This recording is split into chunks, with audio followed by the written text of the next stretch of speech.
wind god, invisible yet mighty, faceless and nameless, he yet shifts the very mountains and rivers. One morning he drifts gently past curtains of flowers and jade gates. By evening he has swept the battle flags to distant misty passes. The nobleman, hearing the wind, hastens to straighten his cap. The petty man, encountering the wind, trembles with a guilty heart. From the realm of void he moves without leaving a trace. Passing through the ever-changing world, he retains his serene composure. When gentle, the wind is like a tender hand caressing the rice fields. When roused to fury, the wind is like a sword clearing a path. It pushes away ill-omened clouds, scattering the veil of gloom. It guides the sun and moon back to their rightful celestial path.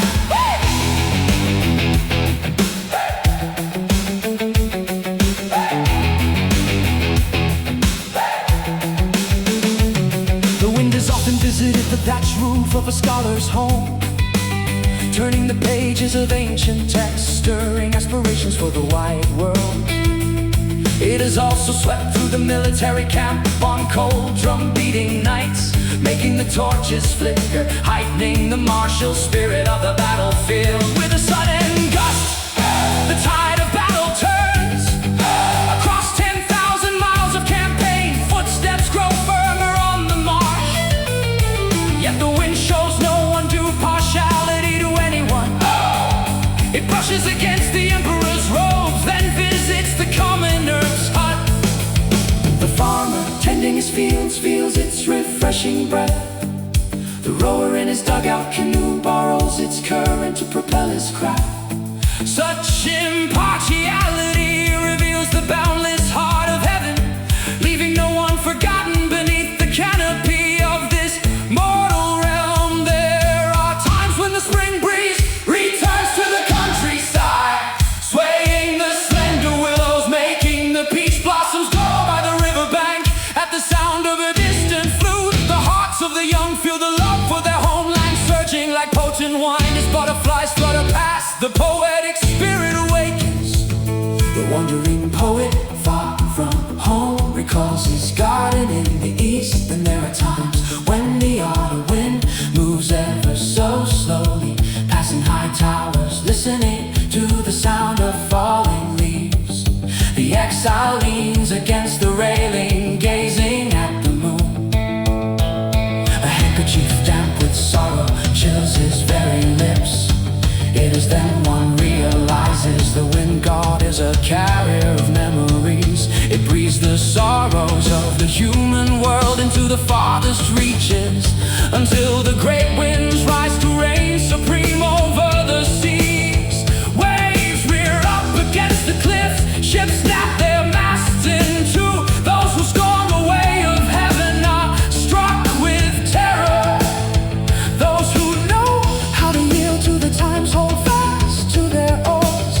Such tempests do not rage merely for the joy of destruction.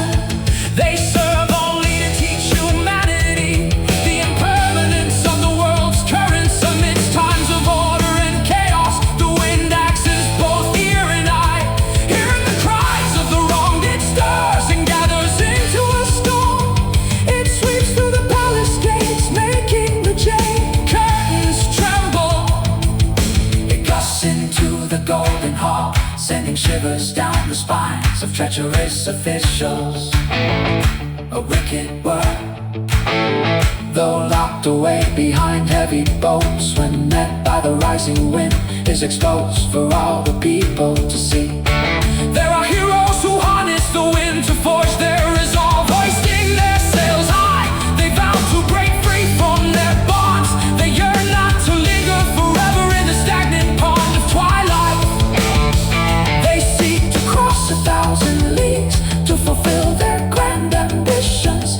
This is to truly grasp the spirit of the wind coursing through one's very veins. Life must flow and move forward, lest ones grow dull and worn. Yet there are